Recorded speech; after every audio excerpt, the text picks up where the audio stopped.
Welcome, everybody. It's great to see you today. My name is Adam McConnell, and I will be introducing your presenters today. So I hope you had a great morning in the first session. Just as a quick reminder, be sure to complete the attendance and certificate survey if you have not done so already. I will be putting a link to that in the chat box, so that is something that would be really helpful if you can complete that for us. I've switched everyone's microphone to off, but we may be turning those on at different points. So, you know, at the moment, that's why your microphone is turned off. If you have something you need, or if you have a question, you can always put that in the chat box and we will be monitoring that. So it's my pleasure to introduce your presenters today, Dr. Kathleen Ramos and Dr. Sujin Kim and Hyunsun Chung and Sung Shim Choi from George Mason University. And they will be giving a practice-oriented presentation called Developing Critical Literacy and Multiliteracies Pedagogy with EFL, ESL Teachers. Okay, so I will hand it over to your presenters. And yeah, welcome. Okay, thank you, Adam, for that introduction. So just a quick reminder, as Adam said, we will keep videos off and microphones muted as Washington TESOL is recording our session today. In this session, you'll have the chance to explore the integration of critical literacy and multi-literacies practices into your work as TESOL professionals, recognizing the way that these practices intersect, and we will break out into groups so that we can actually practice a few ideas and invite you then to share your responses and ideas for integrating critical and multi-literacies practices into your teaching context. So just to set the stage a little bit, as TESOL professionals, we have an obligation to give English learners opportunities to be critical consumers of information, meaning makers, producers of knowledge through 21st century skills like collaboration and creativity. And this way of teaching aligns to new perspectives on literacy and how to teach literacy in a multilingual and transnational world, and also gives us as TESOL professionals a way to create relevant instruction around issues of local and global importance, embedding a social justice lens into our teaching. So now our two doctoral students, Hyunsun and Sung, are going to share the way that we did some work around these approaches with a group of Korean English language teachers earlier this year. Hey, George Mason hosted a professional development for middle school and high school English teachers in Korea. They spent around 1 month this year, and we provide seminar or discussion and lecture 2 weeks at George Mason University. And then the Korean teachers, they work together with elementary, middle school, and high school Fairfax County schools local teachers, and they prepare the cultural excursion lessons, or sometimes depends on the classroom or school situation, they prepare at least 2 different lessons for students.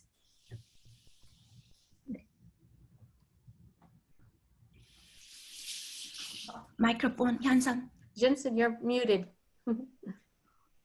Hyunsun. Yeah. So Sung covered the most about the PD makeup, but what I can add with this next slide is these 20 teachers from Korea, they were engaged in many different activities using different ways of representations and a modality. And they also visited during the workshops 2 FCPS schools for observations. And as Sung mentioned, that they engaged in 2 cultural excursions to New York City and Washington, D.C. And in the following 2 weeks of a practicum, they were paired up with the FCPS teachers, and also they experienced the observations, and they delivered 2 cultural lessons. Could you move, please? Okay. Now let's turn to multiliteracies pedagogy and English language teaching in terms of why it matters and how it can nicely intertwine with critical literacy pedagogy. So why does literacy teaching and learning need to change? Because the world is changing, right? Importantly, the traditional view of literacy mainly as the linguistic ability to read, write, spell, listen, and speak is moving towards a new framework that highlights abilities to engage in diverse ways of literacies, which we call new literacies in the 21st century. I'm sure you have heard these different terms such as digital literacy, computer literacy, media literacy, and multicultural literacy. So these new literacies are inclusive of the diverse ways we create and communicate our messages, identities, and relationships. Next slide, please. So in other words, meaning making has become increasingly multimodal and transmodal. So we are not just using print-based text in our classroom and elsewhere, but we are also drawing from other modalities and sensory abilities, such as oral, visual, audio, gestural, tactile, and spatial. Oftentimes we combine many of these. For example, think about how we post in Facebook or Instagram page. We do not just post verbal text, but also juxtapose photo images, hyperlinks, videos in various designs, and who knows, in the near future, we might experience the spatial movement more holistically, even in the virtual space, like using hologram. So with these increasingly diverse and innovative meaning-making possibilities in mind, I also want to note that communication or meaning-making process is not just multimodal, but also transmodal, meaning that we transform our ideas in one mode into another, or a combination of different modes to make the message more accessible, for example, to support our ELs, to understand challenging concepts through images, gestures, or videos, or to represent the complexity of our ideas which might not be captured in the linguistic mode alone.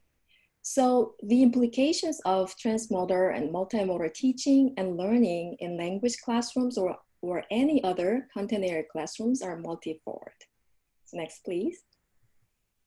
So most essentially, multiliteracies pedagogy moves us towards a new framework of literacy as link, aligning with the new modes of life that is connected across multiple life fields, experiences, places, different languages, and other meaning-making tools, and the more complex and richer identity constructs in this globalizing and transnational world.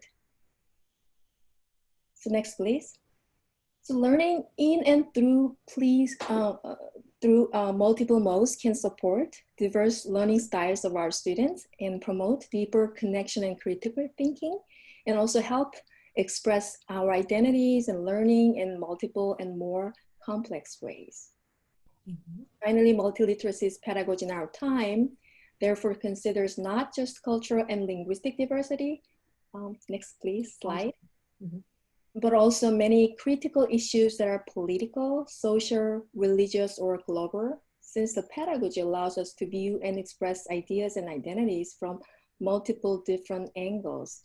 So we argue that it seamlessly merges with the critical literacy pedagogy so that our students can naturally be introduced to the diverse ways of being, living, doing, learning, and interacting, as well as the many ways of representation through incorporating diverse technological tools and modalities. So the final two slides of my part have some ways to embody multiliteracies pedagogy in the classroom, for example, using multicultural and multimodal text materials to engage students in critical thinking, process, and various viewpoints through multimodal and transmodal activities and so forth. And the next page also has a few links to such resources and activities, which we will share in Canvas page for you after the conference. So now I will turn it over to my colleague, Kathy, for the key ideas of critical literacy pedagogy in alignment with multiliteracies pedagogy as well. Okay, thank you, Sujin. I think from that introduction, we can easily see the connection between critical literacy and multiliteracies approaches. So I'm just going to share briefly the theoretical roots of critical literacy theory and its connection to our practice as TESOL professionals. This work is rooted in Paulo Freire, Brazilian educator, philosopher, his work from the early 1970s, in which he viewed literacy education's purpose as fostering, always promoting the critical consciousness of learners through reading both the word and the world. So that means paying special attention to the relationship between language and power, recognizing that no text is neutral, and that we bring our experiences and our complex cultural identities to any text that we experience. Critical literacy allows us to explore the connection between the local and the global and opens up spaces to make literacy work the purpose to create a more critically informed world, to put a social justice lens on our work.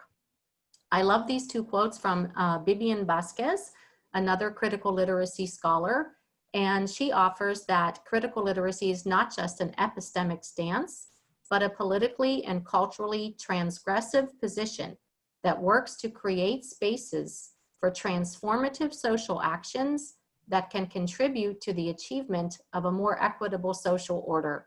And she emphasizes how important that is in today's world, where we have a flow of people, students, families, and children across the world who bring a variety of cultural and linguistic repertoires into our classrooms. And when combined with the new technologies, such as Dr. Kim, my colleague, described, we have encountered new definitions of what it means to be literate and also to teach literacy as TESOL professionals.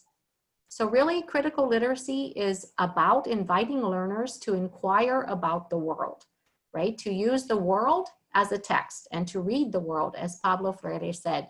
We can use anything, the everyday, as a text. It can be realia, media ads, popular culture, anything from literature or traditional text. We invite learners to reconstruct and represent texts from other perspectives and teach our learners, our English learners, to read from a resistant perspective. We'll take a look at what that means.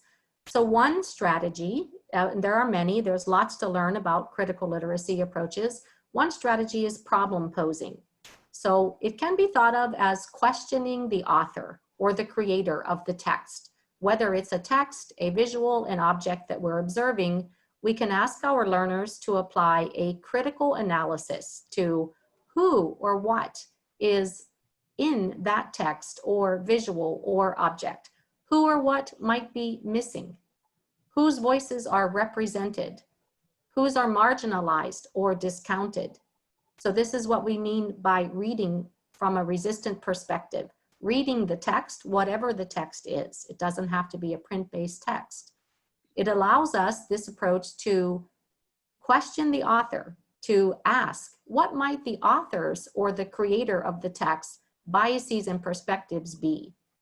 What is it about the author's time that the text was created, or their own experience or cultural identity that shapes the text that the author or creator is offering?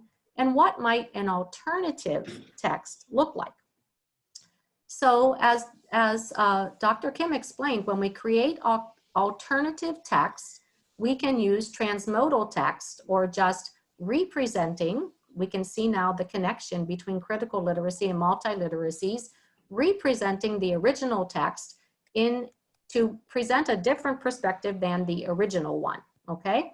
And that transmodal text can be any combination of oral, written, visual, sound, images that allow us to invite our learners to share their response or their thinking around a text in non-traditional or new literacy ways.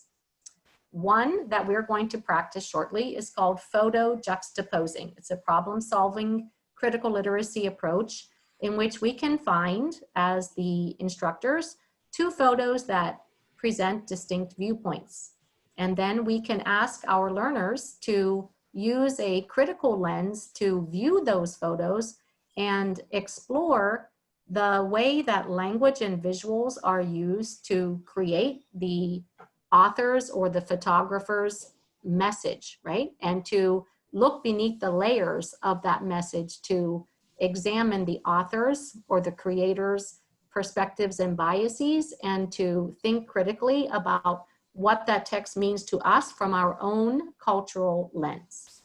So Dr. Kim is going to explain our first activity in this practice session, and then please be patient with us as Sung is going to move us into breakout groups so that you have some time to practice photo juxtaposing.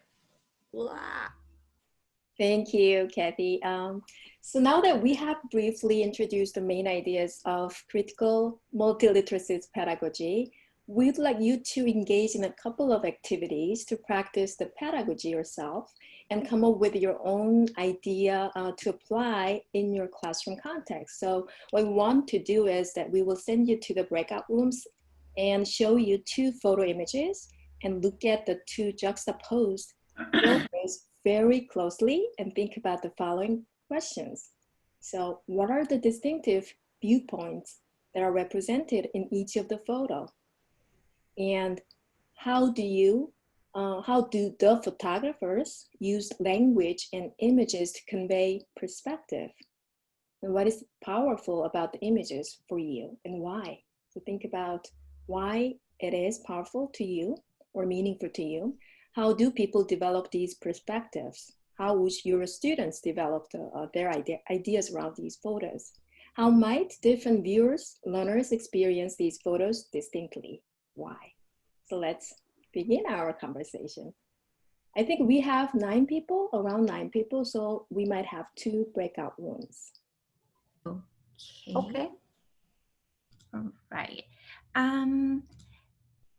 While I'm moving you into the breakout room, then maybe you will accept the invitation for breakout room. And then in the bottom of the slide, you can see gg.gmu20. So you can use that link address or use the QR code. You can see the 2 photos. Okay, let me see. Okay. Assign. Okay, hold. Let me check.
나 세 게임 3명으로 만들었는데.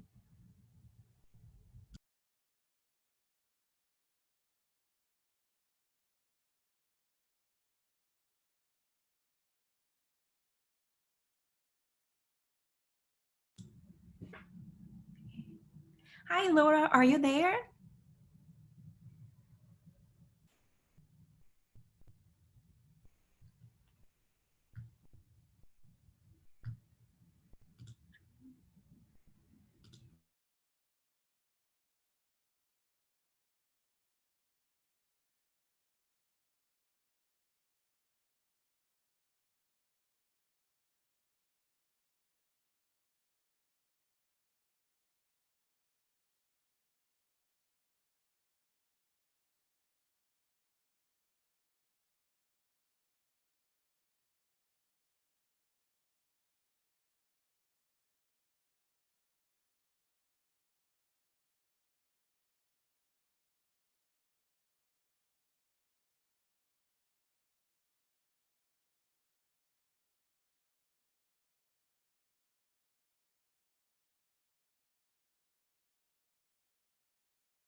Hi there. Are you guys in breakout rooms?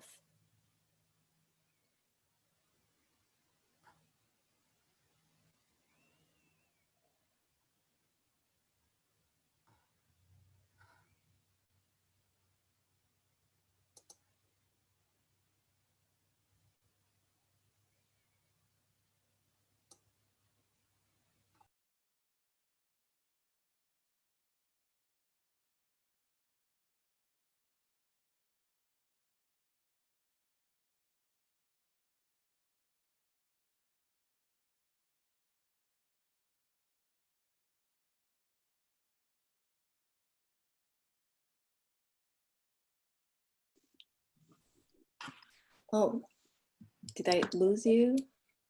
Now I have to put the, give me one moment. Oh, right. Okay. I have to put the other presentation Okay, back up. welcome back, everybody. I have some difficulty managing the breakout room, the main room. Hopefully everybody come back to the main room safely. We have 13 here, so I think most of us are back. Okay. Okay. So Go ahead. welcome back, everyone, and thank you, Sung Shim, for bringing us back here safely to the main room. Oh, okay. So I wish you guys had a great discussion in our breakout rooms, and let's share our thought. In our small group, we had a great discussions about our thoughts about these two different photos juxtaposed. And I remember many Korean teachers who participate in our GMU PD talked about these activities after they left the US and then back in Korea. So let's share our thoughts. And then we have 13 people here. So if you can, please check, if you go to the participant and there's a yes sign, green, and if you mark that to show your intention of speaking something, sharing, that will be great for the facilitating to call you. Or you can just unmute yourself and then raise your hands.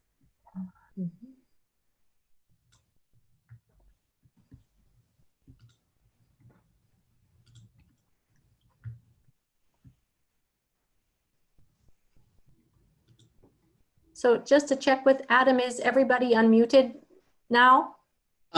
Right now, I'm not set as co-host, so I don't have any controls over that. Okay. Sung, can you set me as the co-host? Okay.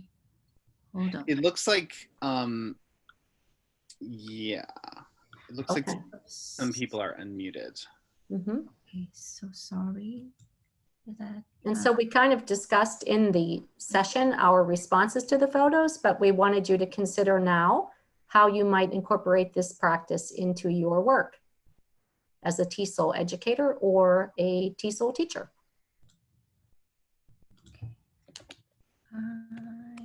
Oh. I'm so sorry. I'm making back to you, giving you the host function. What you need to do is click participants, and Okay. then you can go up to yeah. my name and click more. And when you click more, you should see the option to set me as the co-host. Yes, right. Yeah, and then at the end, you'll need to set me. Oh, okay, perfect. That's fine. So I'll just check quickly. So you want everyone to be unmuted? Mm-hmm. Yes. Okay, so everyone, if you can unmute your microphone if you want. Yeah. Okay, Johnson, back to you. Thank you. So if any of you can just unmute yourself, or you can click yes button to show your intention to speak out for us.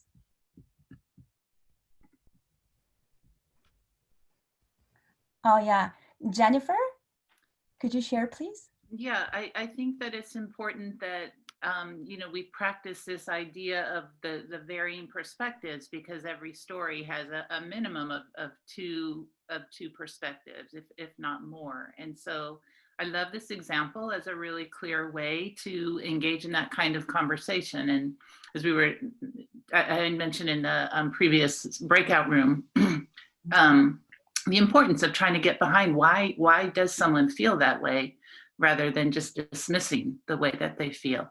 So I think this is a great activity. Thank you for presenting it. Thank you, Jennifer. Can we hear from Rebecca? Please? Yeah, I'm looking at it in that it can provide some opportunity for debate or taking the other side, or explaining why you might prefer the ideas and beliefs on the picture on the left or on the right. And then in terms of English, you could also focus, for example, on the left, you see the word welcome a lot. Of course, you see refugees, but you also see welcome.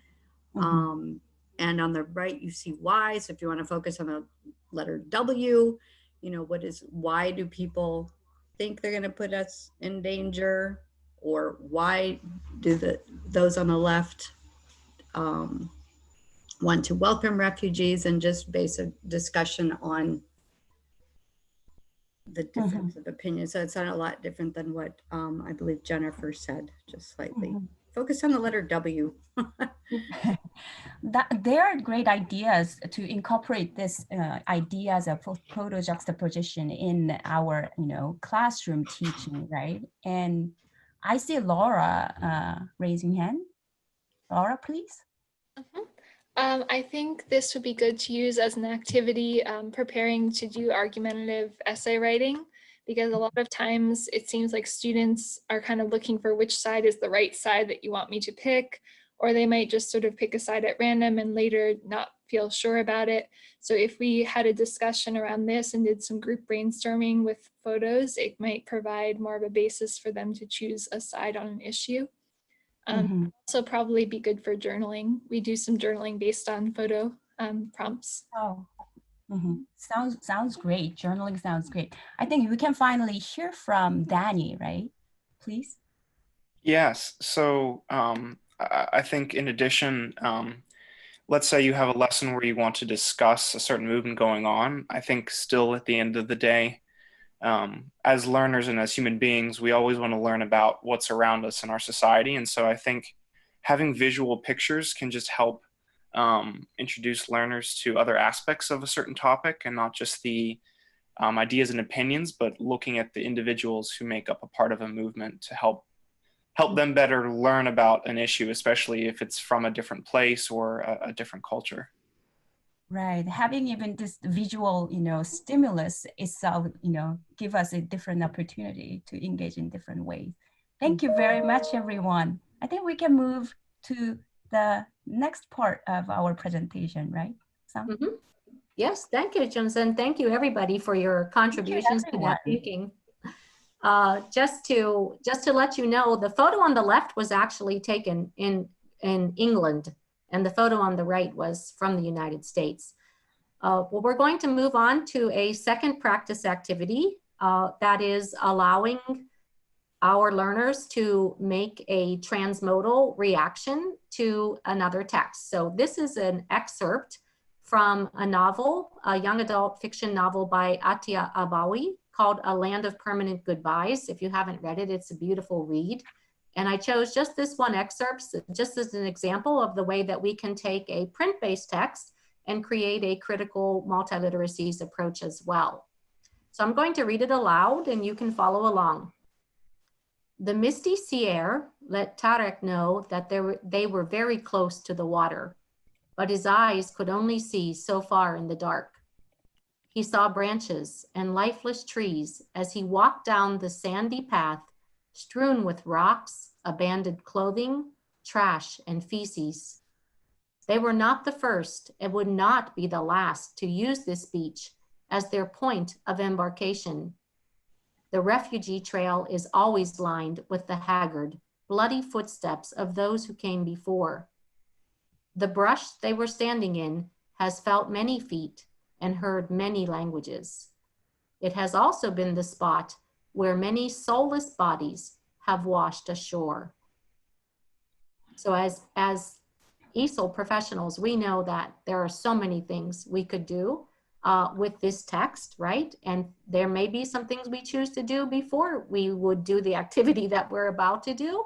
But we just want to share with you an example. So Hyunsun and Chung are going to share how you might use digital tools to give learners a way to create a transmodal text around their response on that text excerpt.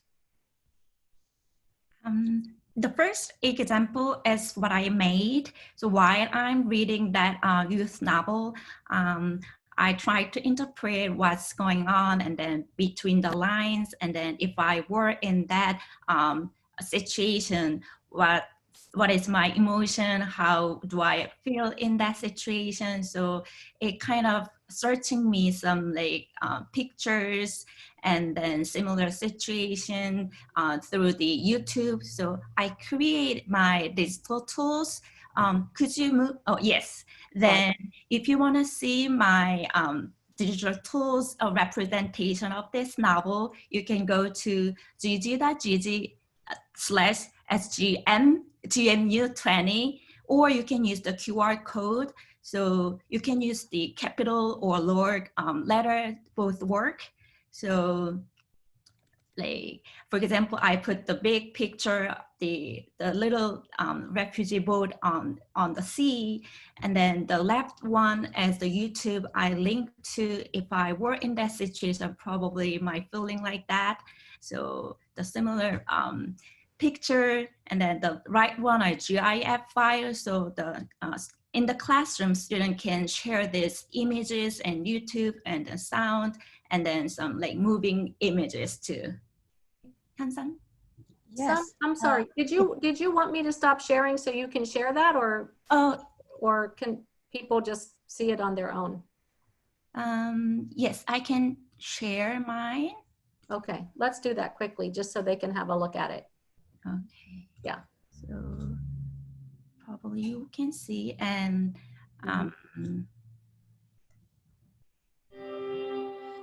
faces of flight, faces of hope. And then the right picture is GIF, so it's moving, and then can see some statistics. So while reading this novel, the student also can think about the global issues, and then connect some like math concept of the graphs together. So it can one of the examples of the multimodal representation. Great. Then if you can, yeah, now Hyunsun can share her screen. Yes. So from Sung's slide, you probably have peeped into mine, and then I can now share mine. And then I also posted the link in the chat box, so you can join from there. So can you see my screen? Mm-hmm. Yes. Okay. So you can see this is a Padlet page. Now it's supporting the map functions, and this is basically a transmodal and interactive alternative text as Sung showed. And then Padlet, they are adding different functions very frequently, so you can check them out. And here, what I did was I have these locations, right? And these locations, I have this interactive text. For instance, here in the shore at Syria, I have this recording. I asked my son, a teenager, to record this to get a, perspective and voice from this, young boy. And then, yeah, he did. He followed me, my instructions. And this is one example. You can use this audio text. You can do that add. You can add anything. You can add image. You can add a YouTube video. And you can make this transmodal text. And also you can think about different perspectives from different geographic location. The perspective and issues of refugees not only contained within the, this AGAN Sea, right? It's the issue in Europe, it's issue in Myanmar and Bangladesh, it's issue in even South Korea. We have Yemeni refugees. It's everywhere. And what's great about this Padlet, this kind of new tools, here this is a Fairfax, and Sung, for instance, she can add her story from Fairfax and her. So this is an interactive text that can be, envisioned in your classroom. So it was wonderful to explore. I think it's for the teachers as well. So it's worth navigating. Yeah, that's it. Sung, could you move, please? I think you have to stop sharing your screen. Oh, yeah. Mhm. Okay, then I'm going to share mine.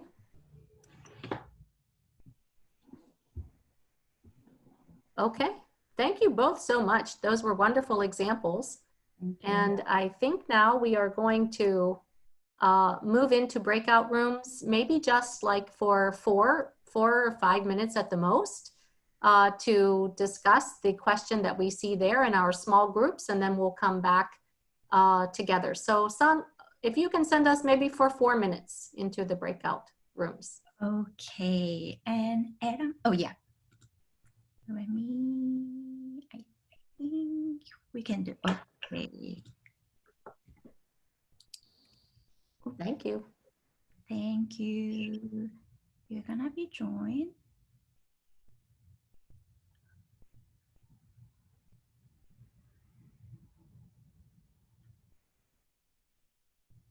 Right. Could you accept the invitation for a breakout room?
Okay, great. So, Sung, did you make Adam the co-host Yes. so he can unmute people? Okay, changing host. You can just make me the host Or Yes. the host? at this point. Okay. Yeah. And so could you move the next slide, Yes. Dr. Ramos? Thank Okay. you. Mhm. Yeah. And then why we some people want to put your opinion on the Padlet traditional Padlet wall, that kind of post-it, the virtual post-it. So could you use the yes or raise hand button on your participant option so we can hear your voice, or some people you can do multi function at the same time. You can go ahead the Padlet site at gg.gg WAGMU. Then you can post your opinion on that virtual screen, or if you can share your voice directly using raise hand button, or Sung, oh, I'm sorry. Sung, do you want me to stop sharing so you can share the Padlet slide? okay, yes, I can do Okay. that too. Okay. In case anybody is posting there, I don't know. Okay. The same questions here, how and why, is inviting learners to use digital tools to create transmodal text meaningful to your practice as teacher educator, or pre-K through 12 or post secondary, higher education teachers. So okay, thank you. I'm watching one response already. So we can see in the classroom, the students' responses, a written response, or sometimes a verbal response. So both different ways. So right now we can see the one response is adding the text, but you can link your YouTube video just in case, or you can put your audio on that Padlet too. So if you can see the right bottom, the pink plus and then circle button, you can add more post-it in there. So right now, I agree, great way to generate discourse around connected ideas. Learners can think about the different issue, local issue or global issue or classroom. Sometimes we can connect to their experience, their home experience or community experience or academic content experience too. And then students have multiple options of entry into the text, or allow them to draw on skills and knowledge they already have. So fund of knowledge, we can use their fund of knowledge, and then at the same time, student can learn different digital skills and tools. Yeah, thank you for your responses. And then maybe you can add if you like, or if you agree with a previous comment, you can click the like button like this, so we can kind of both ways, interactive responsive in the classroom or beyond the classrooms. Okay, then maybe I can stop my. Thank you, Sung. Or yeah, if you want to share, if you cannot have any chance to go to the Padlet site, but if you want to share any ideas or questions, please go ahead. Thank you, Sung. That was great to see how that worked live. So we appreciate that. So we'd like to open it up now, and Sujin and I and Sung and Hyunsun can join in if you would like to share your reactions, questions. If everybody is unmuted, I think we have 5 minutes left that we would like to hear your ideas about using critical and multiliteracies approaches in your teaching context, or whether you have any questions or reactions around today's session.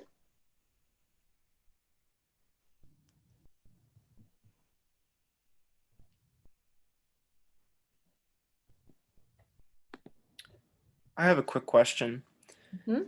So I was thinking about the exercise we did earlier in terms of juxtaposing still photos, and I was wondering if any of you have thought about or had experience with the idea of juxtaposing, say, short video clips, and what your thoughts are on that as a technique. Would you like to answer, Sujin?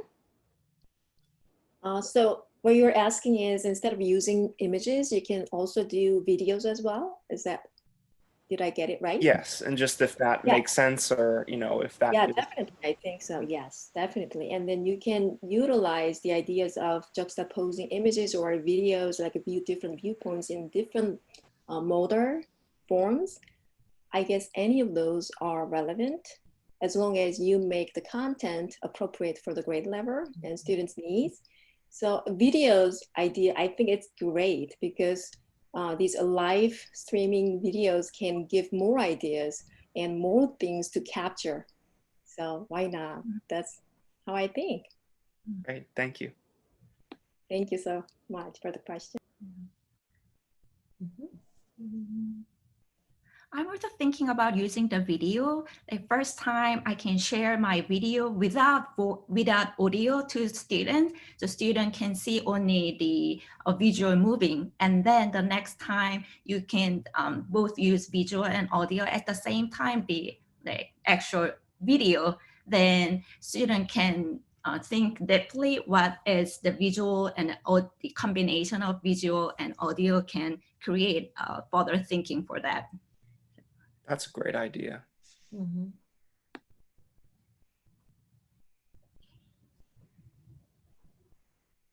Great. Or Others? Thoughts, ideas, questions?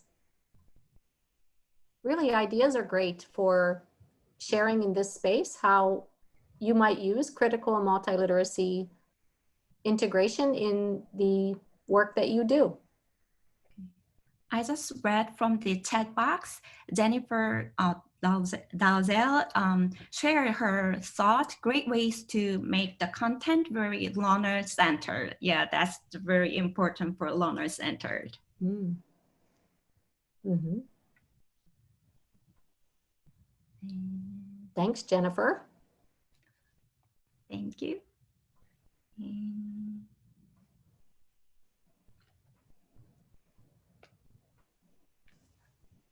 Anyone else who hasn't had a chance? Oh, go ahead. No, I'll just add that I like that you can, using multiliteracies, you can make very complex content accessible to students at all proficiency levels. Mm-hmm. Mm-hmm. And by adding a critical literacy perspective, making it real, right? Meaningful, Mm-hmm. Mm-hmm. relevant for learners. And connecting to our daily lives. Mm-hmm. And issues around the world, I think. Right. I've noticed with my learners that with photos, a lot of times they'll make connections to their home countries. If I'm showing something from, like I remember I was showing a market scene when we were gonna read about Malala, like from her area of Pakistan, and other people from El Salvador were saying, oh, that looks like where I lived. So they kind of can make these global connections sometimes between issues of different countries or the context of different countries, I think. Mm-hmm. So it reminds us that these multimodal tools and critical literacy tools can be connected to many different content areas, right? So geography, history, social studies, and also maybe science as well. So yeah, that's a good point. And in the adult TESOL world, where things are still somewhat separated in listening, speaking, reading, writing, grammar lessons, just kind of making an integration of learning skills, right? Yes. Mm-hmm. Well, thank you so much, everybody. I think we are out of time today.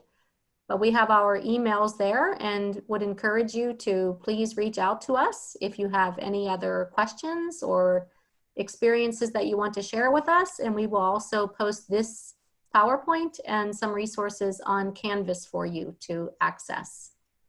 We really appreciate your joining us today. Thank you, everyone. Thank you, everyone. Thank you. Thank you. Thank you. And you can react with a clap. If you click on reactions, there's a little button where you can clap. So if you want to clap for our presenters, I know that doesn't always work on Zoom, but that's something we can do that way virtually. So thank you so much for your presentation. The next session will begin in about 15 minutes. So you have just enough time to go grab some coffee or something like that. Yeah, and we'll see you soon. Have a great rest of your day. Okay, thank you.